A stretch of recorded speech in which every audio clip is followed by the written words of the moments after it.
One moment, James is trying to get hold of me on the Game Drive channel. Go ahead.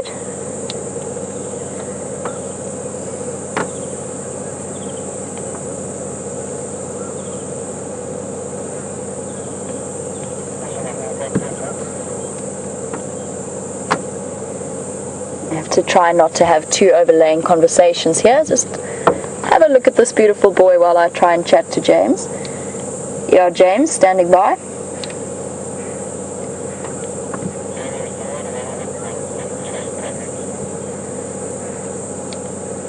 Copy that. Thanks, James.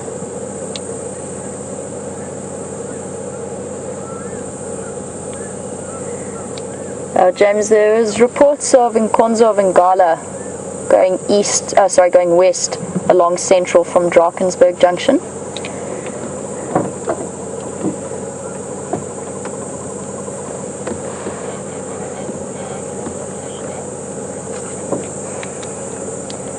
I'm just on Cheetah Cutline Junction, Leadwood.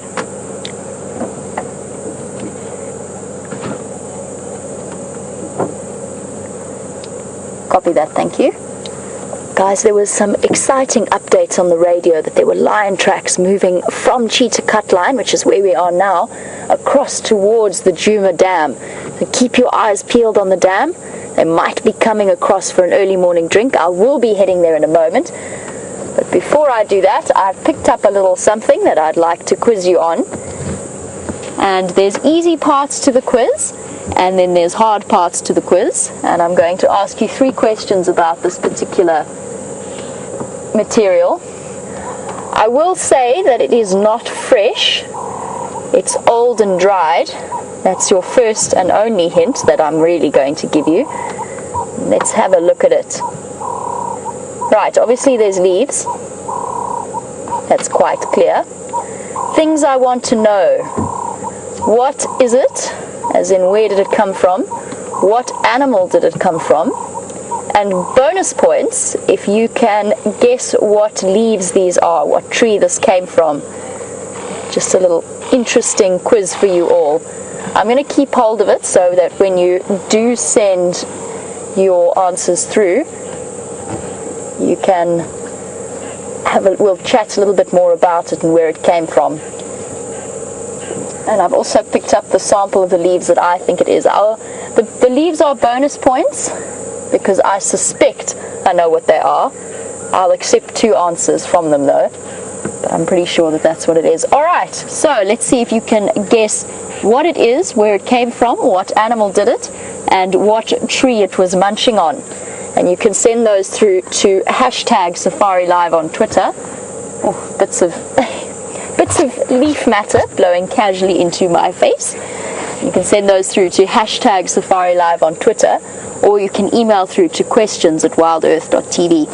Alright, we've got a plan now, and the plan involves going to look for some lions, which is great news for this gentleman, hey boy, because it means I don't have to disturb him. Good luck, mister. I hope that your war wounds mean that you're all the wiser for it. And you've got the experience to survive onwards for many years. He's an old boy. He's definitely over 10. He's definitely seen some interesting life, or had some interesting life experiences. Alright, back up Cheetah Cutline towards Central Road. Let's find out where these lions have vanished off to.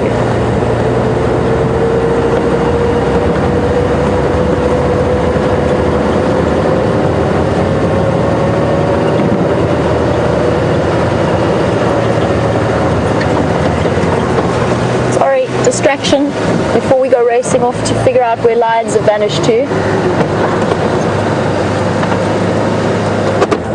A special treat.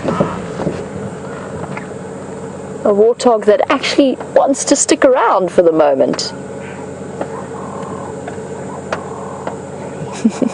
Resting on its ankles. Those are not its elbows, that's its ankles. Oh, quite a young one. Not sure where the rest of them are. This one's only just reached. Oh, something startled it. It pays to be alert if you're a young warthog. This one's barely got any tusks.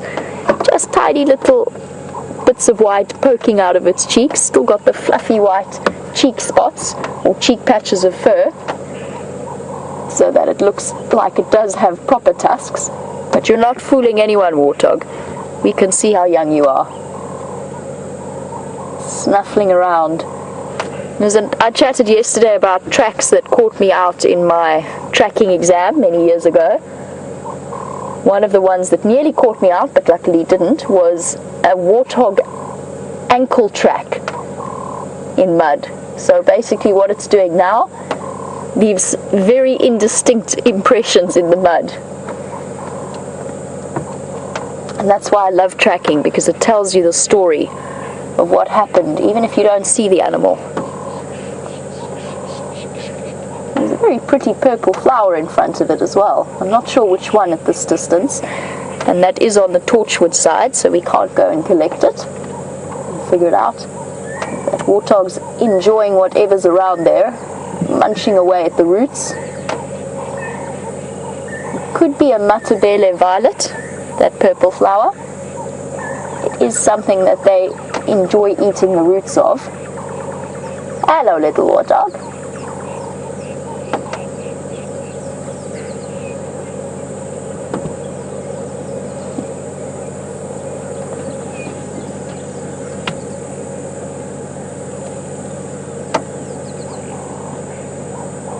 Wonderful flowing locks across the top of the warthog's back.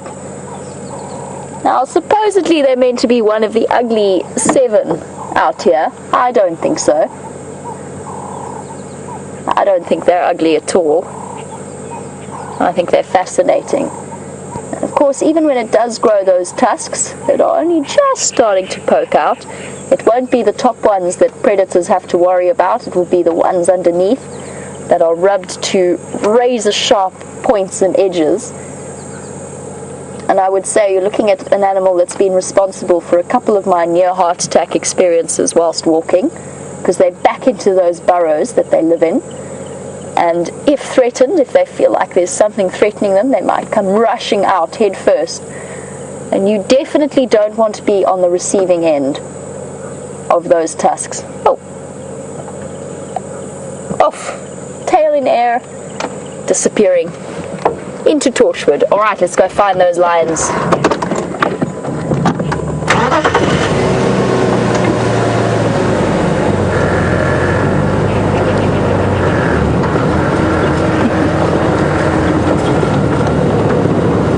Just watching the little warthog trot alongside me. I'm going at, I don't know, probably around 20 kilometers, maybe a bit less, 20 kilometers an hour. I would tell you precisely, but of course speedometers out here aren't a necessity. But I'm going fairly fast. This warthog is not racing, is trotting, she's trotting, and is way ahead of me already. It's sometimes useful to just have a bit of a reminder of exactly how fast everything is out here.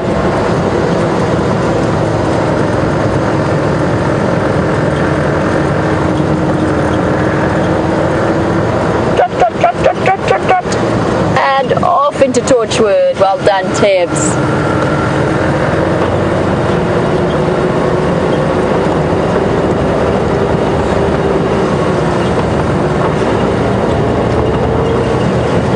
Interesting, because I haven't seen any tracks coming through. Right, what road was that? I need to concentrate. That was Mamba. Central is the next one. It's very easy to get distracted when you're chattering away and not really paying attention to where you're going. It's usually quite a helpful reminder to just take notice of where you might be. And it's sometimes very easy to get quite absent-mindedly lost.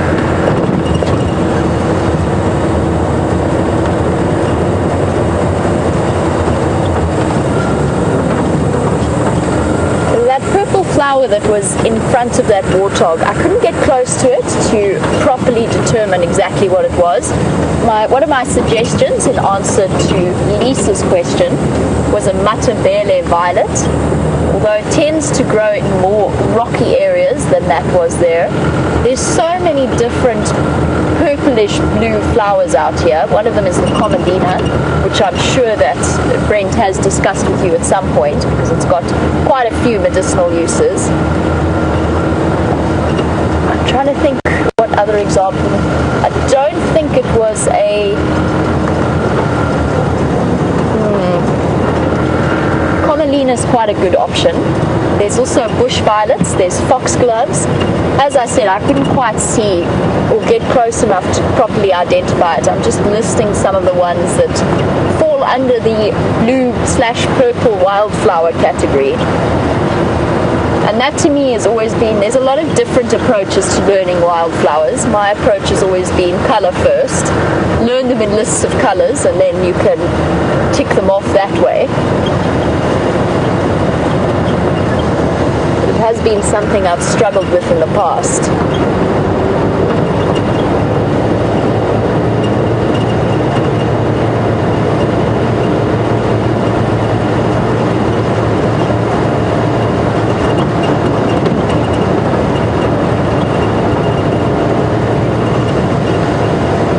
And this road is one of my favorites to drive along. This is Cheetah Cut Line. Now if these lines did come across, here's Central Junction. Let's stop at the junction and just see if I can catch any tracks. Interesting to know who these lines are and where they've come from. I know that the Birmingham boys, as well as the Styx Pride, were to the south of us yesterday. Hello, lions. That's a big nail track. Interesting. I'll shift around a bit so I can show you. They're a bit, oh, maybe we can get them. Tebs, if we can get those tracks there, that would be awesome in the early morning sun. There's our lions. Big male. That track is probably about the size of my hand. Easily the size of my hand. And this lion, trying to judge walking speed, this lion's walking fairly fast, he's not strolling. His back track is slightly overlapping his front track. He moved fast around this corner. And there's a female as well. I can see smaller tracks moving in across the junction. Let's go figure out who it could be. One male, one female. Sounds like there's a potential there for shenanigans. I would not be surprised. Let's backtrack a little bit. Scott had that one female with the male around the Djuma Dam about a week ago. And we never fully identified who she was or where she came from. I suspect one of the Styx females might be an estrus. And this is one of the Birmingham boys keeping her company in her time of need.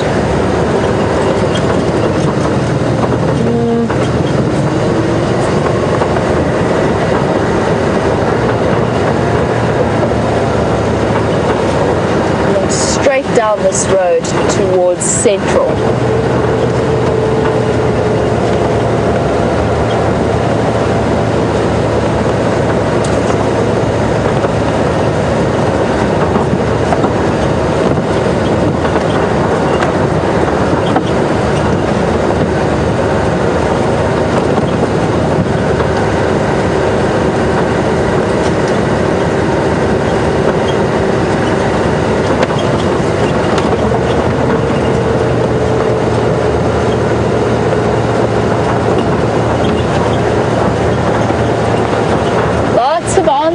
Coming through and some interesting options. I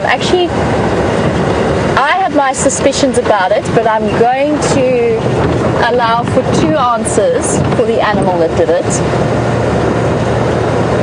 because that would be a very difficult one to determine. Okie dokie, bear with me a moment. Just figure out where these tracks are going.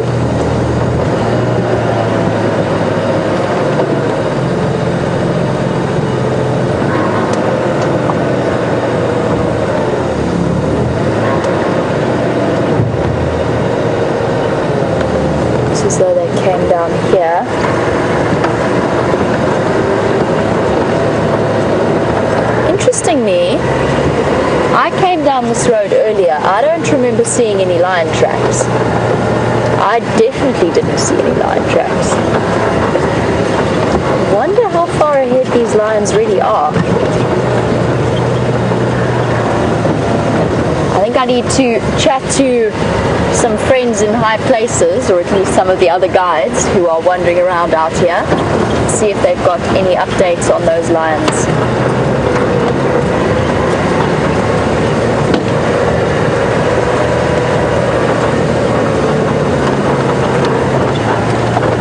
Jackson for Jamie.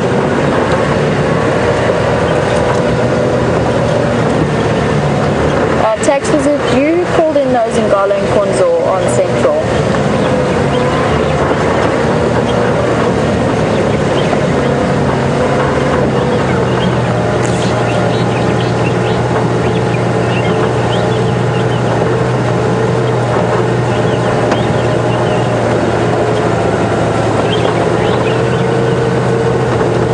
Okay, copy, thanks. And the one Medora and one Fuzzy, is it Birmingham's and maybe Sticks?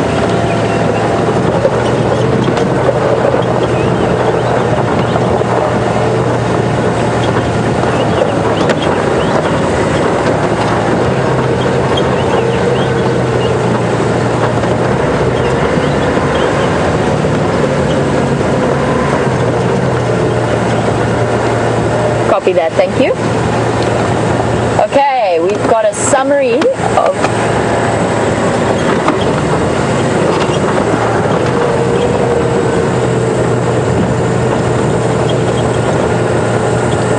copy, thanks very much. Okay, updates. There are two Birmingham boys on Chitwa to the south of us. There is one Birmingham boy with the female who came onto Djuma, did a loop, and went back onto Torchwood. They are mating, and it's definitely a Styx female with a Birmingham boy. Could well be that female that we saw a week ago. But there are two males missing, and Taxon thinks they are somewhere here, so let's go looking for Birmingham boys. He said to me that I must check very carefully around here. Now, the tracks disappeared into this block and then popped out, some of them popped out around Gwari Pan. So probably the lions are between us here and towards Buffelshoek. There's a good chance they're going to start heading towards Buffelshoek Dam as well to get a drink, since they have been passed over by the female. They've definitely not continued all the way down here. Must be crossing up this way. I wonder which male it is mating with the female. It's so interesting the way that the dynamics of the Birmingham boys are playing out at the moment. I mentioned earlier, or maybe not earlier, I mentioned a couple of days ago that I feel like Scrapper, the young male with that black eye, I almost feel like he's really coming into his personality. He's got some serious strength of character coming through. I wonder if he's the male mating. It's interesting because he's one of the youngest. You would actually expect it to be the blonde male, Blondie. He's about a year older than the others, and he probably has the best prospects at the moment. Although the nice thing about these male coalitions, and the reason that they form such tight bonds, is that almost all of them, probably all of them at some stage in their life, will have a chance to mate with a female. Squirrel's shouting. Picks up squirrel.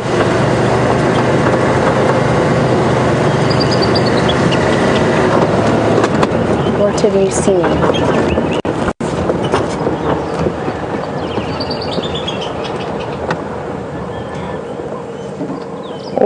Always listen to squirrels. And this is a very cross squirrel. Keep your eyes peeled. Just checking for birds of prey as well.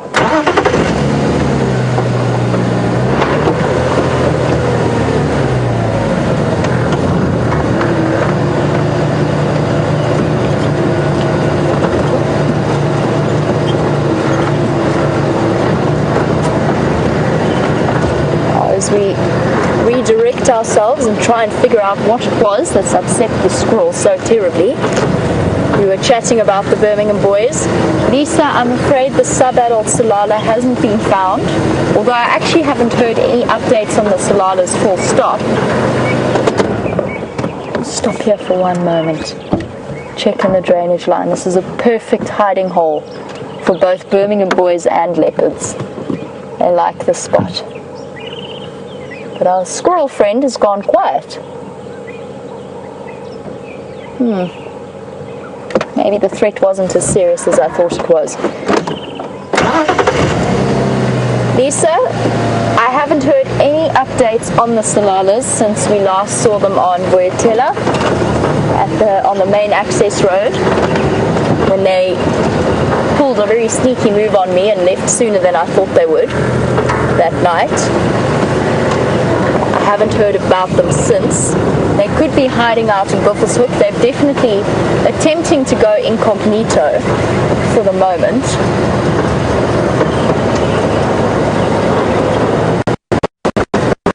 I've said that I think that sub-adult male is dead. I really hope I'm wrong. I really, really do. Maybe he's reunited. And we do apologize for, in our ongoing war against the gremlins who attack our technology every now and again, they have struck a blow to our Gowrie repeater, which means that which is what James is frantically working on at the moment. Okay, updates. Since I left you, we were tracking the Birmingham boys. We knew the two of them were on Djuma. We must have missed them by about 5 minutes. They've just dashed across Cheetah Cut Line. I raced there, did a big circle, came back, and they're now apparently actually chasing each other and fighting slightly over that female. That being said, as far as I can tell from the radio comms, only one of them that raced across. We're still missing the other. It looks to me like two sets of tracks crossed across. Let me try that again. Let's try that whole sentence again. I can see two sets of male tracks going back into Torchwood. That being said, I can only see one set of tracks on this road. Could still have the potential of one of them lying up somewhere in the shade. Keep your eyes peeled, because this is where he would be. He would be somewhere here.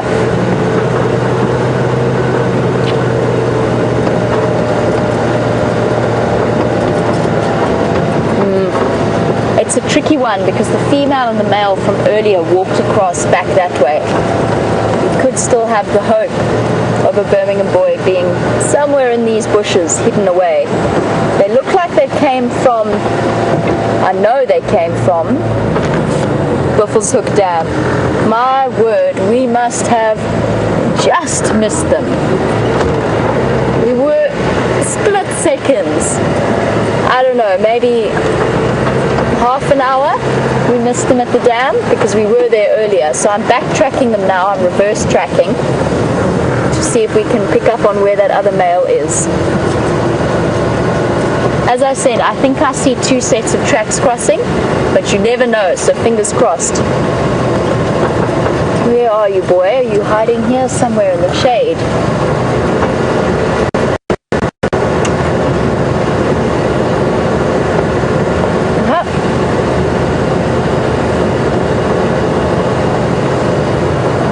Now, whilst I continue my search for the one remaining missing Birmingham boy, let's head across to Scott and his elephant.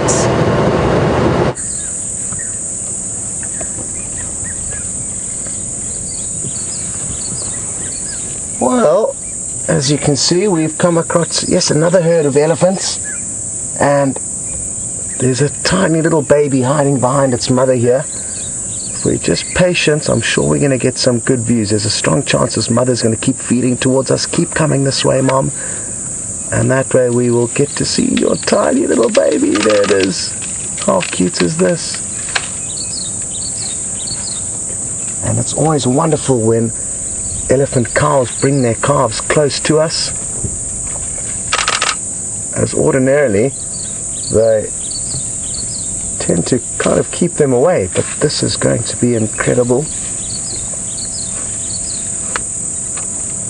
And we may find that this young calf even decides to come and greet us and give us a little bit of attitude because it's feeling confident because its mother's very close by.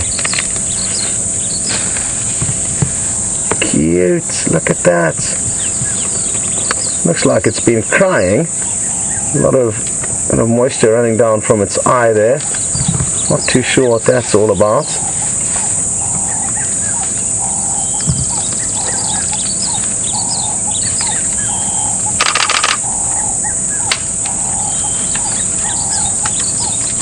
And I'm just hearing some exciting reports. I know Jamie's been hot on the trail of some lions that she's hoping to find. And there are some lions that have already been located. It's one female and two males. And the two males seem to be chasing that one female. And Taxon has just reported over the radio waves that there's a strong chance that they could head onto Djuma. So let's hope that happens.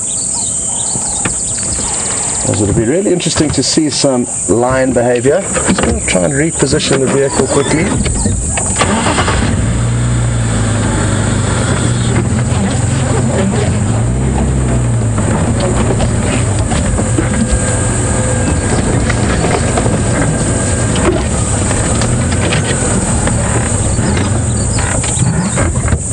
There we go.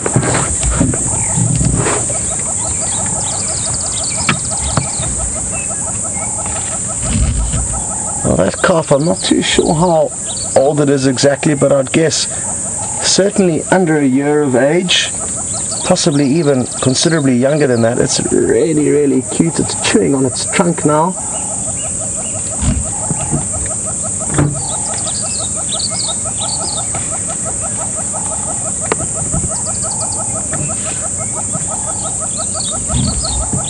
There you can see that moisture running down from its eyes. It may have got some grass seeds or something that's kind of irritated its eyes. That's not normal, but nothing too serious, I don't think. Its eyes also look quite red.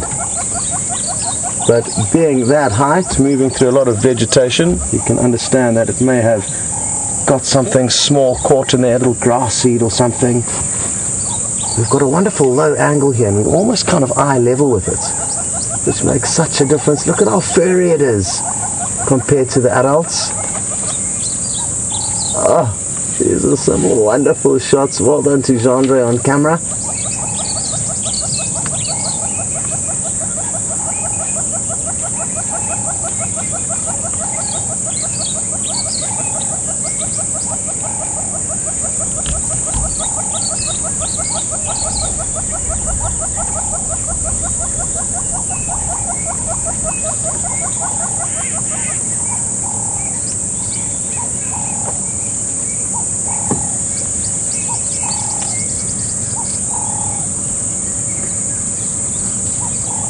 Hello, virtual tourist watching in Dallas. Good to have you with us. Our virtual tourist has heard, I'm guessing possibly from Brent, that elephants love wild asparagus.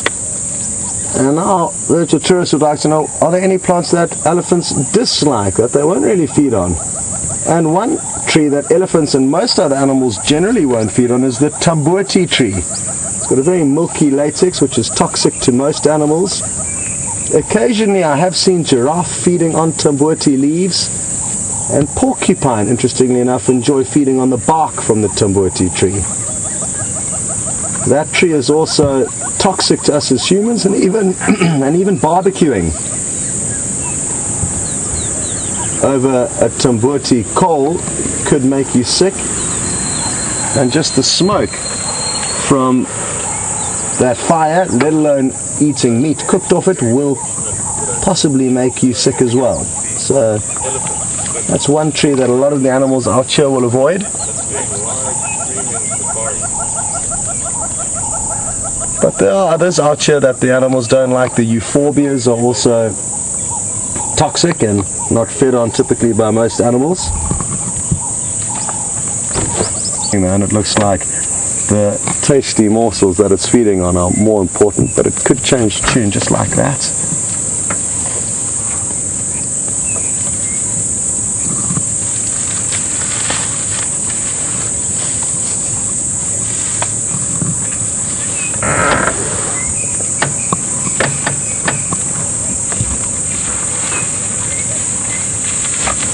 This is so awesome. Look at its eyelashes. It's so close to us. And while we've got such a close-up view of its eyes, it's a good time to answer Monique in London's question. She would like to know, is it true that elephants cry? And not that I've seen, Monique.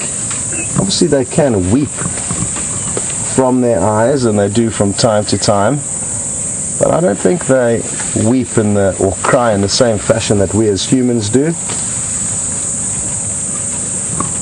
What they do, and like I mentioned a little bit earlier on the drive, is they will sweat or leak from their temporal glands, a gland between their eye and their ear hole. And there's a great video of that on the Safari Live page when a pack of wild dogs start giving elephant cow a bit of a hard time, and you can actually immediately see the sweating. Oh, here's another youngster coming in, and this is turning out to be a huge herd elephant streaming towards us. This is going to be absolutely awesome. Sorry, Monique, as I was saying though, there's a temporal gland that runs down the side of an elephant's head, and you can actually, in this video of highlights from a morning with wild dogs, you can see that temporal gland literally dripping as she gets worked up over the wild dog.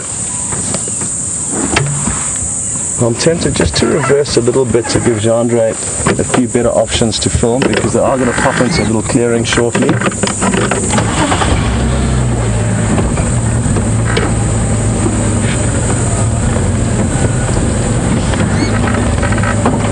There we go.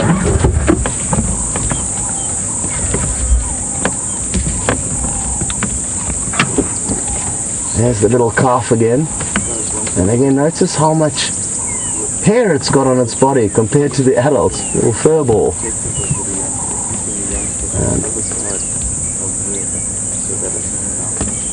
the sunlight has certainly helped pick up those tiny little hairs on its back.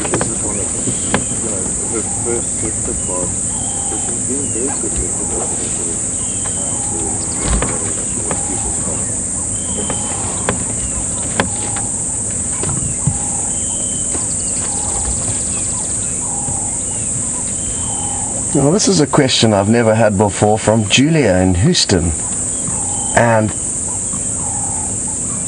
Julia's obviously been thinking about the elephant's haphazard way of feeding and would like to know if there's any chance that they would feed on caterpillars as they are munching on the leaves. And yes, Julia, most certainly, I'm sure lots of caterpillars, possibly even chameleons, get the unfortunate fate of being consumed by an elephant, but it's not going to play any harmful effects towards the elephants. I doubt. They are just too big for a caterpillar's little spines to have any itching or irritation on an elephant. Would be highly, highly unlikely.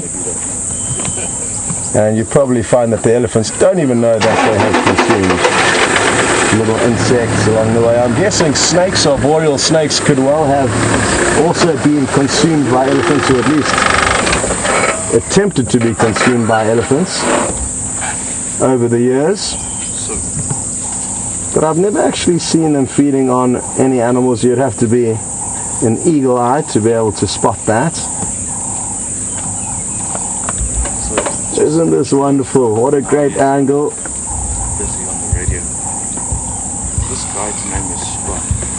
And it sounds like there's some good prospects. It sounds like the lion are moving towards Djuma, and Jamie's racing in that direction, and I'm thinking I may even head into that area to give her a hand. If they do come into our property, she may battle to stay with them. They're moving into quite a thick area, and by having two vehicles there may make sense, but it's not going to be easy to leave this herd of elephants. Okay, we're gonna rush you over to Jamie's vehicle. Look how lucky we got. It's one of the Birmingham boys, and he is on Torchwood. Oh, the female's running. They're running after her. We can't cross through, but they're moving. Something's upset. He's chasing the female. I'm hoping they're going to come back here. We can't go across in this direction. Why did they change their direction? Oh, they just came through. They're disappearing off that way. Oh, he's chasing her. Guys, the Birmingham boys are definitely up and about. We just saw one of them really briefly. There's a female that they're following, and they're racing around. We've still got another male, I think. I'm going to go back to them, trying to stay with the action. He's lying down again. They could well come back towards us. There's the other male.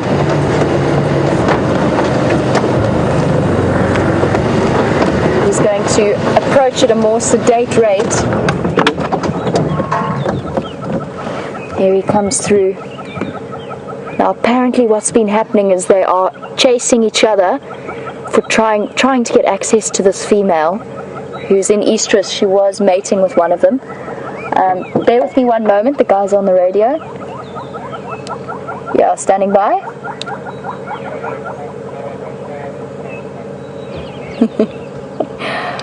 No problem, thanks for getting me here.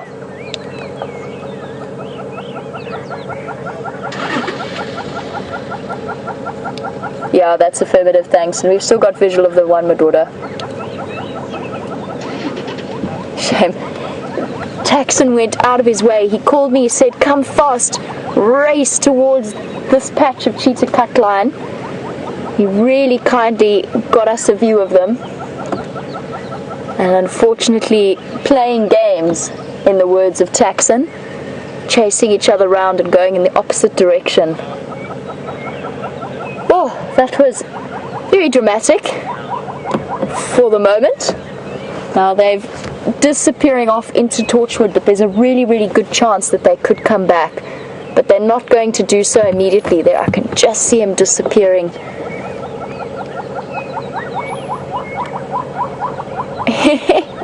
They're lying down apparently just on the other side of the termite mound, exactly where we can't go. Oh well, it was worth it just for that excitement. At least we know some of the goings on in the Birmingham boy world. I'm going to shift backwards a little bit so I can follow where these cars are going. See if we can get a view. I don't think so. Oh well, totally worth the rush of racing around. We got them very briefly right on our boundary before they ducked off and back towards Torchwood. And I get the impression that that's what's been happening all night. I've been looking at their tracks, backwards, forwards, round to Buffelshoek Dam, back towards Torchwood.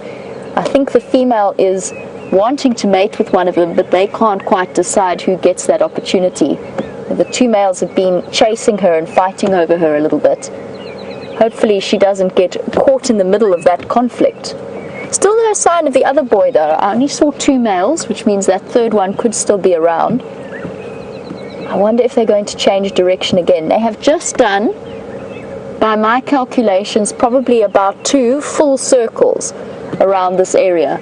And they could well do a third, so let's stay with them and see what happens. Here comes one of the other vehicles. It's heading off into the block. They're obviously racing around, just watching what the other cars are doing. So this chase is not over. We could still see them come back towards us.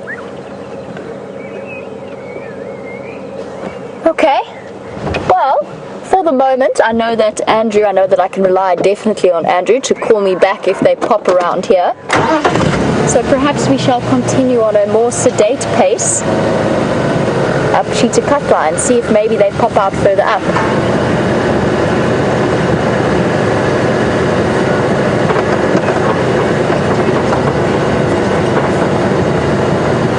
Tracks everywhere, and this does commonly happen within coalitions. I mentioned everybody gets a chance to mate, but a lot of the time, especially with these girls, their first few opportunities to have access to females, they do come into conflict with each other.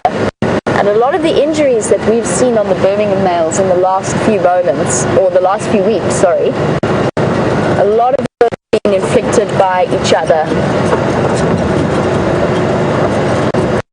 Oh, I know that Scott is still with the elephants, and I'm going to try and find these Birmingham boys for you again, but let's head across to Scott for now.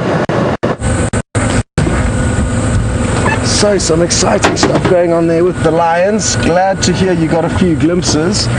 Just trying to work out what our best angle is. There's elephants all around us, but none of them are in a good spot to view. So I think what we'll do is we'll wait here. You can see one down to our right, a youngster, and there are a few more moving towards us from the other side of the road, and when they do get into a better spot we'll show you them, because again we're going to have a wonderful low angle.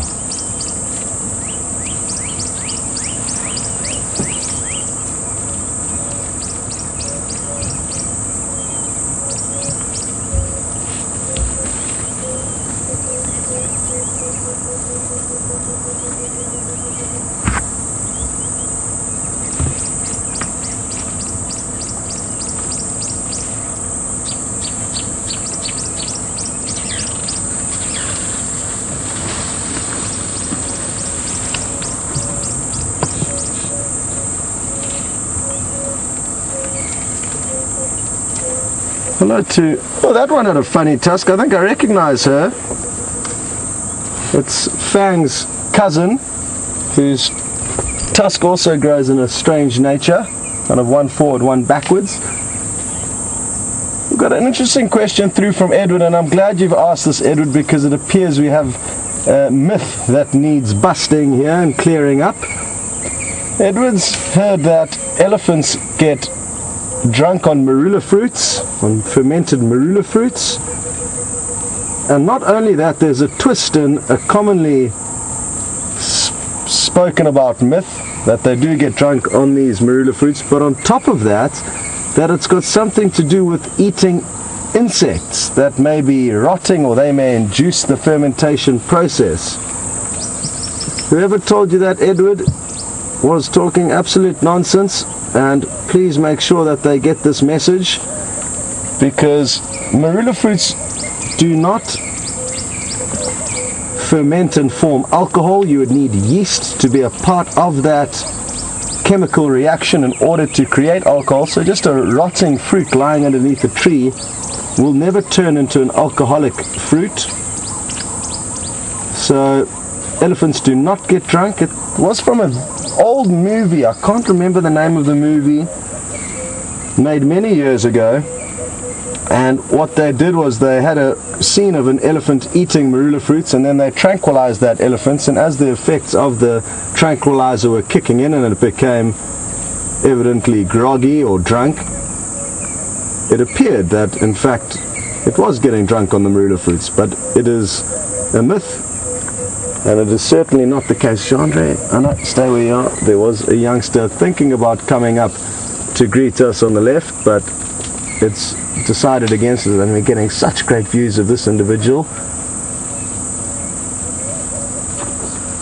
Although, I think Chandra has made the right move. It's holding its trunk up high, and it may decide to come and show itself to us. Failing that, it's moving towards other members, which we were waiting to come out from the thick bush, where we are going to again get some great low angles. So Edward, sorry about that. Elephants don't get drunk. And interesting, there was that little extra tidbit of the insect part of your story that I'd never heard before. And the great thing about Safari Live is that we get to clear up these myths and old wives' tales. It's phenomenal how many guides spread false information. So good that we're on a platform where we can clear everything up. What would be interesting though, Edward, is how much alcohol would it take to make an elephant even tipsy? Because they are such massive beings. There is a liqueur that they would possibly like to drink called amarula, which is made from the fruits of the marula tree, which they love to feed on. And if you are a fan of liqueurs, it would be worth having a look around for Amarula. Delicious with ice, or even mixed in to vanilla ice cream with a milkshake.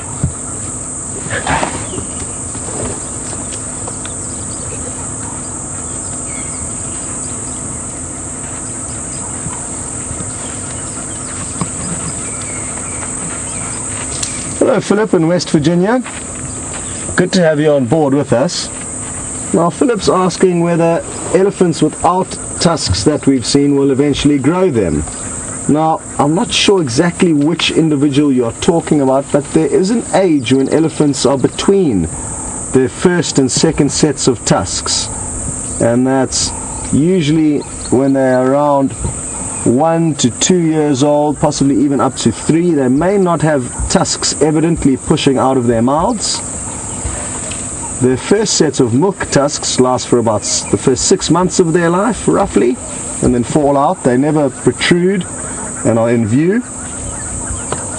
But then the second set of tusks, which will hopefully last them their whole life if they don't break, will start to grow and protrude from anywhere from 2 to 3 years of age. Now if they are older than that and they don't have any tusks evident, then they will obviously have some kind of a genetic problem, and it's not uncommon for elephants, especially in certain areas, to be tuskless. Here in the Sabi Sands it's uncommon to see tuskless elephants, but it still happens every now and then.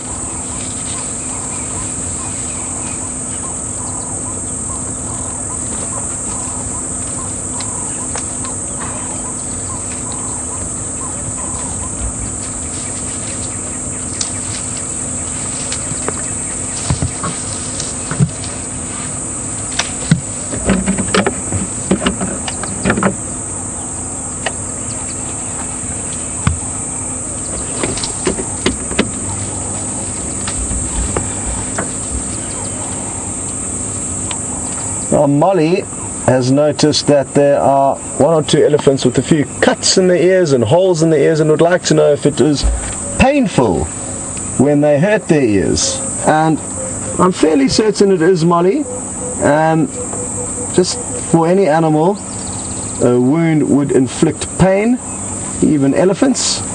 How much pain would be impossible for me to let you know. But I have got not a shadow of doubt that any injury, big or small, would cause pain to them.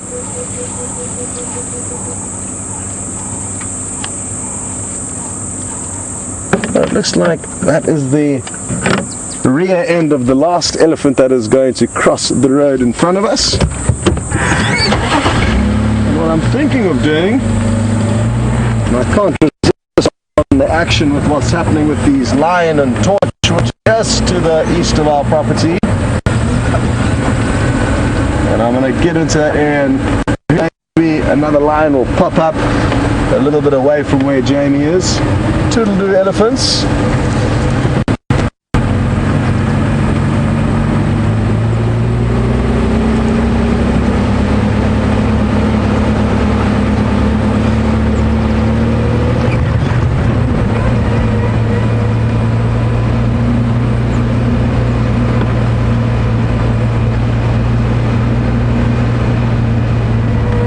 Well, thank you so much to Maggie for the updates on the movie, in which the drunk elephant has helped to spread these fermented marula fruit rumors.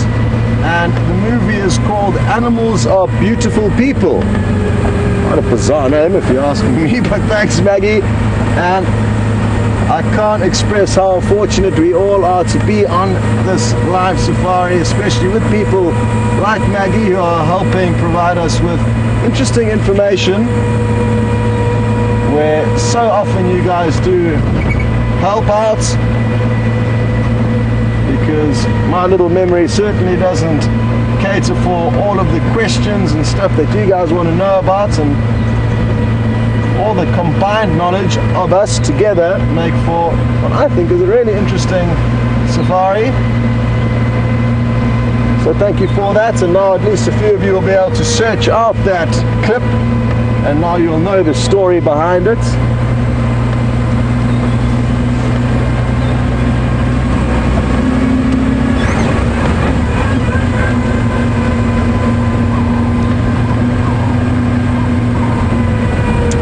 got a very interesting update.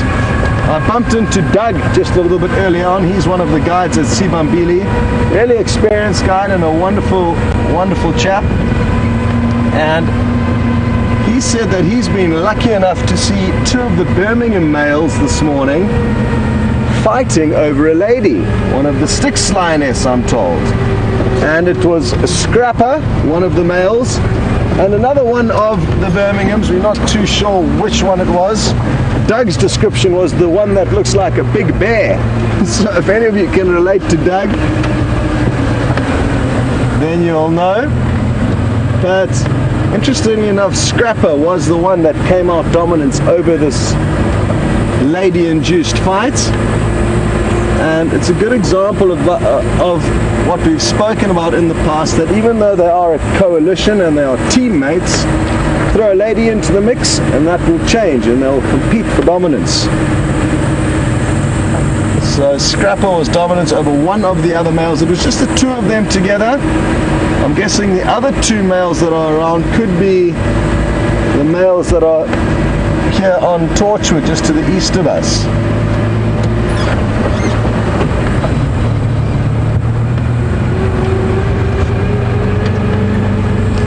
And one day we will be fortunate to be in a situation where we can actually show you these lions interacting with one another, because I feel that more often than not we are just telling you stories about it, sadly.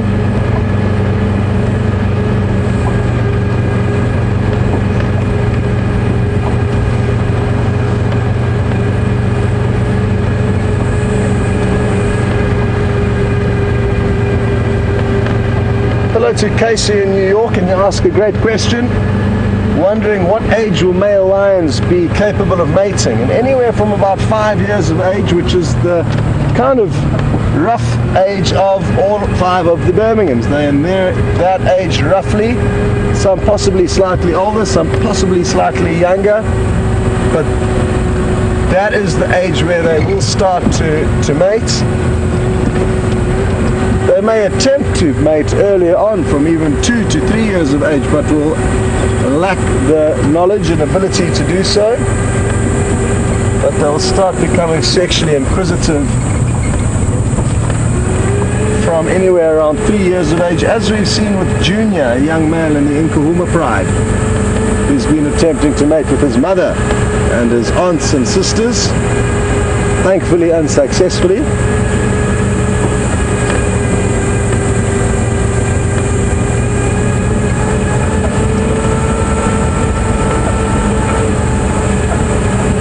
So the lions are moving somewhere on our right hand side, and I think Jamie's further up this road, standing by, listening to the radio, hoping to get updates from the guides who do have permission to traverse this land to our east.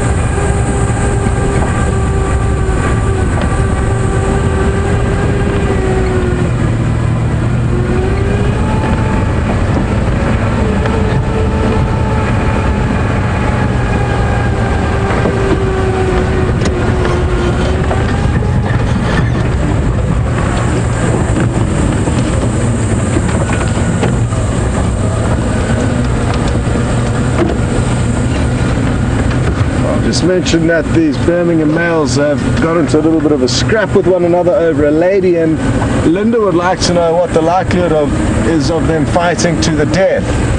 And Linda, that would be highly unlikely that they would fight to the death with one of their own coalition members. It's more of, think of it as an arm wrestle, possibly, but certainly not a battle to the death. Now, for those of you who are watching earlier on the safari, you would have got to see a number of these beautiful antelope, the Inyala, interacting with one another, doing a kind of similar thing, it sounds like, to what Scrapper and that other male lion were doing. They were kind of fighting and feeling one another out, seeing who was the most dominant, with a series of different displays. This one's horns come incredibly close together at the top. Just a small kind of thing that I've noticed there, that some of you may also pick up on. They usually don't meet that close together.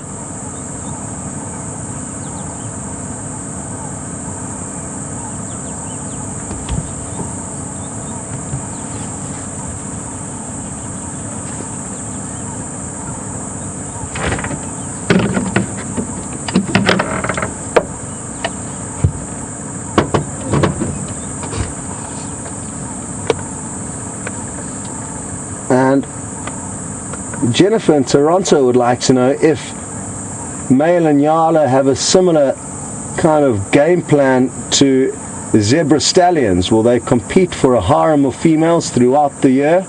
Look at him cleaning his big bushy tail there. And no, that's not the case. The male and Yala will only compete when it's the time of year for mating. And you may now then ask yourself the question as to why would they be competing right now when it's the time for Nyala females to be giving birth. And the reason for that is there'll be a spike in estrogen amongst a lot of the female antelope before they give birth, and this excites the males. The same thing will happen with male impala. Even though there's no mating opportunities, it's just the pheromones in the air which get them excited. But in a normal scenario, when the females are coming into season, the male and Nyala will then compete for them and then mate with them and then carry on. They will not continually compete for them throughout the year, as will zebra stallions. It's really heating up now, and he's enjoying relaxing in the shade here. And I'm thinking about going to find some shade for myself to relax in for 5 or 10 minutes. Only kidding, we're going to keep looking for animals. But Jamie has got something interesting on her vehicle, I'm told. So enjoy whatever it is.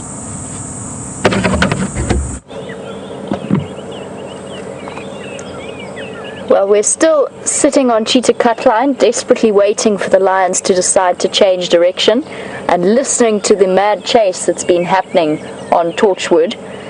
And while we're doing that, I have a plant for you, or to show you. It's on the Torchwood side, so I can't go and pick it. But it's a very interesting looking thing. This is not a quiz. I don't know what it is. I will be asking the presenters a bit later whether or not they know what it is. It looks to me like it's in the cucumber family. There is a type of African wild cucumber known as Cucumis zahiri, which looks very similar but is more spiny. This is kind of fuzzy looking and very much looks as though it's a baby watermelon. It is not, of course, a baby watermelon. I would guess that whatever it is highly toxic. Generally, in our experience of bush knowledge and the plants that we find out here, anything that looks vaguely cucumber or melon related should be avoided at all costs. You run serious risks of messing, especially with the membranes in your lungs. For some reason, that's what the toxins target, and you get what's known as pleural edema, leakage of fluid and blood into your lungs, eventually resulting in suffocation. So dangerous but innocent looking. Really does look like a baby watermelon. It is not. I don't know what it is, guys. If you have any idea as to what it might be, you can send that through to #SafariLive on Twitter, or you can email it through to us at questions@WildEarth.tv, and I will do some research for you and report back, let you know what I think it might be. I'm busy half listening to the game drive updates. It sounds as though the lions are now running east. Definitely plenty of drama. Definitely plenty of drama happening with the lions on that side. They're moving around, chasing that female up and down and up and down. Absolute chaos. Alright, well, I'm going to slowly drive upwards and downwards cheetah cut line in the hope that our lion friends come back to us. Still, even if they don't, incredibly good prospects for this afternoon. There's still a male missing, but I can hear zebra alarm calling off in that direction, which makes me think he might be hanging out there. we can finish up with the quiz that I asked you all. Now, I've said I'll accept essentially 2 answers for what made it. Right. Bolus. It's not a bolus. It's something simpler than that. It's not actually being swallowed and then brought up again the same way, but it's...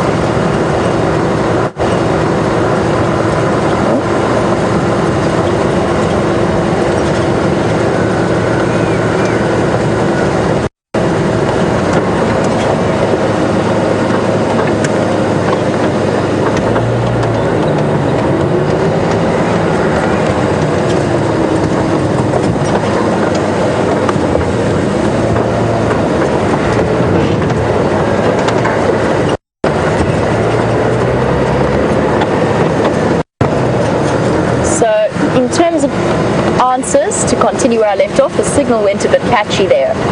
From Smiles, Teresa, Donna, and a couple of others, you suggested it was a bolus from a giraffe eating knob thorns. And Pretty Nightmare, you suggested it was marula leaves eaten by an elephant. Right, let's have a look at it because we've got so many different answers. I'll tell you what I think it is. I will say, for those of you who said giraffe, I'll give it to you, but I personally don't think so. I think it came from a different animal. I'm stopping in the shade, guys. It's already baking hot. Let's pop it back up again. Right, it's, as I said, it's not a bolus in that it's been swallowed before. I think it's an elephant that has been chewing on it. And you've seen how messy they can be. Sometimes they chew for a while and bits drop out of their mouths. Now the reason that I'm adding elephant is just the way that it has been chewed. Giraffe tend not to be as messy eaters as elephants tend to be. You do sometimes, which is why I'm going to accept it as an answer. But you don't often see giraffe dropping their food in the same way that you see elephants dropping their food.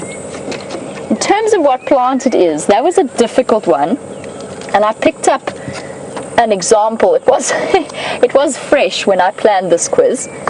I picked up an example of what I think it is, and that also reinforces the fact that it was probably an elephant chewing, just in terms of the vein structure and the type of plant that is. This is an apple leaf. Now that was a really hard question, so no stress if you didn't get it right. It's a slightly young one, but the raised veins underneath at the lower surface of the tree and the fact that they alternate is what led me to believe that it is an elephant chewing, being rather messy, and dropping it out of its mouth. Might even be an example of when we see them showing displacement behavior, where they pretend to eat but kind of don't really swallow. It just slides out of their mouth. But a really well done to you all, because that was a difficult one.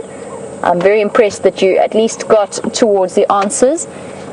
Just in terms of the answer to marula leaves, they're a little bit bigger than that, and they're much bigger than knobthorn leaves. So that's how we can tell the difference.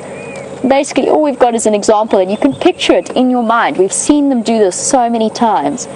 Picture it, the elephant taking a mouthful, chewing, and a little bit maybe just falling out of the corner of its mouth, or just deciding actually it doesn't like that and spitting it out. That was the end point of the quiz, and a very well done to all of you for your answers. They were all exceptionally good. We're starting to produce pros out here. I'm very, very impressed. Unfortunately, no sign of the lions. I'm listening with half an ear to the updates from Andrew. He's keeping me updated as to what's happening. They're coming and going. They are running ragged. Oh, more leaf litter to attach itself to me. And you have to feel for that poor female. It can't be fun being right in the middle of that conflict between those males. And this is, we've seen it, well, I say we've, like I was there. I've heard of it happening with the macaque males when they were fighting over females, that it actually got to the point where they killed the female that they were trying to mate with, just because their aggression and their testosterone gets hyped up so much that they lose control of what they're actually doing, and they fight the first thing that gets in their way, which is quite often the female. But fingers crossed that won't be what happens with the Birmingham boys.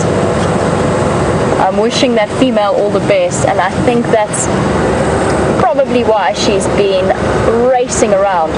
Well, it's been an incredibly exciting morning, lots of action, even though most of it happened on that side, but at least we got that very Birmingham boy for the sunset safari, and fingers crossed we will have more updates for you as to what happened on Torchwood and whether or not they're going to head back across to us. And a big thanks to Tebs for his fantastic company, as well as his wonderful camera work, of course, and to all of you for your questions and your comments and your brilliantly thought through answers to the quiz. Guys, I will see you this afternoon for the sunset safari. Have a wonderful day wherever you are in the world.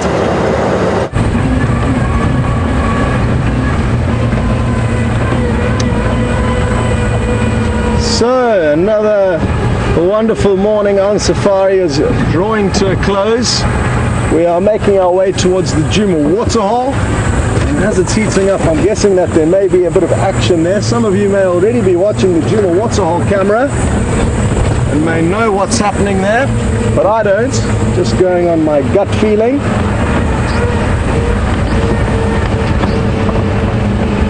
And while we make our way there, I can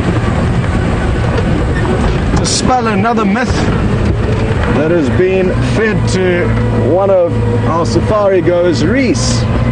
And Reese has been told or has heard that you should not look animals in the eye, as it could make them feel uneasy and induce a charge or induce some kind of negative response or behavior.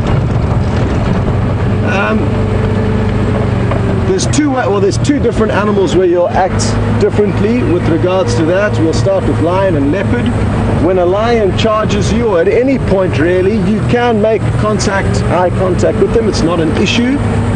But especially when they charge you, it's important to maintain eye contact, lock eyes with them, stand your ground, shout and scream, and hope that they jam on brakes before jumping onto you, which they will do 9 times out of 10. If you stand your ground, if you shout and scream, making yourself look big as possible, and maintain eye contact. Leopards, on the other hand, require different tactics, and you do not make eye contact with them. Being shy and elusive animals ordinarily, they don't like knowing that they've been seen. And another example which kind of may help to emphasize eye contact is if and when you're tracking a leopard on foot, for example, they will rely on their camouflage, and they will know that they have got the ability to remain unseen by things walking very close to them. So if I was walking along and all of a sudden I saw a leopard just down a few meters away from me, like the base of this tree here, rather than stopping and locking eye contact with it as we've done now, what would be better to do is, I'll simulate it now, if this tree was a leopard, would be to walk along and then realize, oh my word, there's a leopard right there, but I'm not going to stop, I'm just going to keep moving. And that way the leopard's going to remain lying there thinking, well, that silly human didn't even see me, so I don't have to worry about anything, I don't have to charge them, I don't have to feel threatened, and then I continue to walk, get back in the vehicle, and come back and do it in the vehicle. So that's an example of where you wouldn't want to make eye contact. But with all the other animals, buffalo, rhino, elephants, hippo, it's fine to make eye contact with them. So, again, it seems like a morning where we've got to clear up a lot of myths and misnomers as to what to do on safari.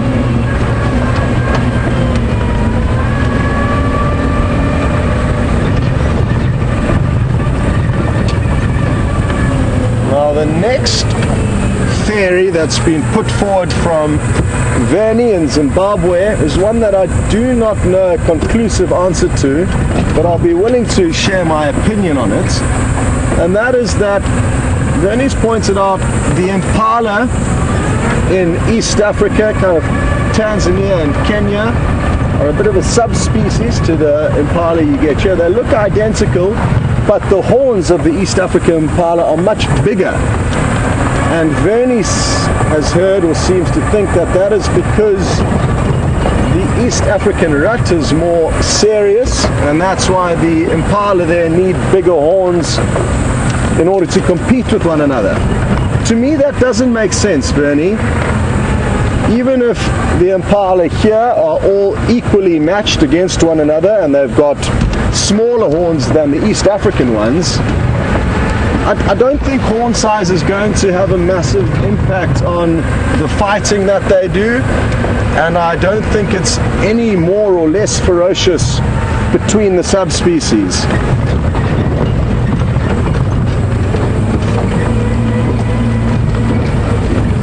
So, not too sure what the end of the, well, that's my kind of final conclusion, and it sounds like we are at the end of the safari. So thanks so much to Jandre on camera, Jerry in final control, and Tara, who was lending her a hand there. And I hope you all enjoyed yourself. I certainly did. And you may want to tune into the Djuma Dam Cam. There's a rock monitor lizard waiting there for you, and we will see you all on the sunset safari.